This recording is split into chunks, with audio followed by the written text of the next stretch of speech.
Baik, selamat malam.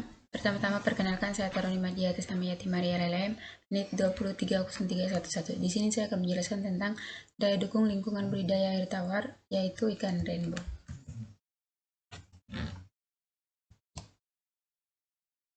Yang pertama kita masuk kepada pendahuluan di sini. Daya dukung lingkungan budidaya ikan adalah kemampuan suatu perairan dalam menerima suatu beban bahan tertentu dari luar sistem perairannya, sehingga dapat dinetralkan atau distabilkan kembali dalam jangka waktu tertentu, memiliki jumlah dengan batasan tertentu.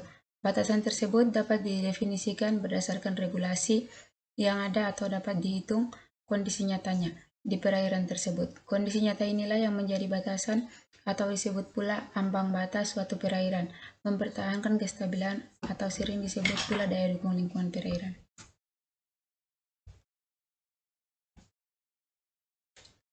Kita masuk kepada definisi ikan rainbow atau air tawar. Di sini ikan rainbow atau yang lebih populernya dikenal dengan nama rainbow fish merupakan jenis ikan hias yang saat ini menjadi komoditi ekspor yang paling banyak diminati oleh pecinta ikan hias. Salah satu jenisnya yang terkenal adalah ikan rainbow Melanothea boesemane di Papua. Ikan ini memiliki nama lokal ikan kaskado. Pesona boesemane yang paling dominan terletak pada warnanya. Hampir seluruh tubuhnya diselimuti warna-warna pelangi dan tergolong ikan yang tenang untuk dipelihara dalam aquascape. Siklus hidup ikan rainbow. Di sini bentuk ikan rainbow boesemane tidak banyak berubah pada setiap stadianya. Seperti ikan air tawar pada umumnya, siklus ikan ini diawali dengan perkembangan embrio yang dibagi dalam 3 tahap, yaitu pembelahan inti sel telur, pembentukan calon embrio, serta perkembangan embrio hingga telur menetas. Di sini analisis data yang digunakan untuk mengetahui penyakit apa saja yang terdapat pada ikan ini, yaitu digunakan analisis deskriptif, jenis, eksplorasit, dan endoparasit. Dalam bentuk identifikasi, dilakukan dengan cara mencocokkan hasil yang diperoleh dengan gambar data yang ada pada literatur atau buku. Panduan identifikasi parasit diantaranya parasit dan penyakit ikan, 2. Teknik pemeriksaan penyakit, 3. Penanggulangan hama dan penyakit ikan, 4. Cara menghitung intensitas dan prevalensi.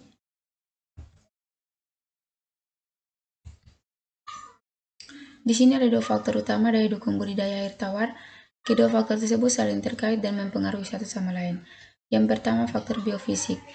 Faktor ini bersifat kesesuaian lahan, suatu aktivitas, pembangunan terhadap faktor lingkungan. Faktor ini menilai apakah aktivitas budidaya ikan tersebut sesuai dilakukan pada lokasi tersebut. Hal ini lebih banyak berorientasi pada keadaan fisik suatu tempat, seperti suhu udara, pH air, ketinggian tanah, kemeringan tanah, kepadatan substrat, kekuatan arus air, kekuatan daya tampung lingkungan, keberadaan hewan pengganggu, ketersediaan sumber energi, dan berbagai faktor fisika lainnya. Yang kedua, faktor sosial budaya. Di sini faktor ini menilai apakah suatu aktivitas pembangunan dapat diterima oleh masyarakat atau tidak. Faktor ini mempunyai peranan yang sangat penting, bahkan menentukan dalam daya dukung yang berkelanjutan. Bahwa penerimaan masyarakat terhadap suatu aktivitas pembangunan berpengaruh terhadap keberlanjutan aktivitas tersebut. Aktivitas yang merugikan justru akan menimbulkan keresahan bagi orang-orang di sekitar yang merasa terganggu akibat aktivitas tersebut. Misalnya, limbah hasil budidaya ikan yang menimbulkan pencemaran. Daya dukung pengembangan kawasan perikanan budidaya yang terdiri dari daya dukung fisik. Kriteria penilaian daya dukung fisik untuk kegiatan perikanan budidaya. Dalam hal ini tampak adalah terkait kesesuaian lahan untuk perikanan budidaya yang optimal untuk melakukan kegiatan budidaya ikan. Yang kedua, daya dukung sosial atau demografis. Untuk daya dukung sosial demografi, ini meliputi jumlah penduduk. Makin besar jumlah penduduk ini, budidaya akan meningkatkan kepadatan aktivitas.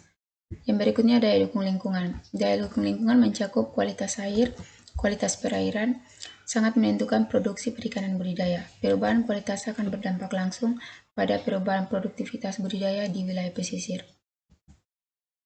Yang berikutnya kita masuk kepada kesimpulan. Di sini seperti yang kita ketahui bersama bahwa Indonesia merupakan wilayah yang memiliki keanekaragaman hayati yang tinggi.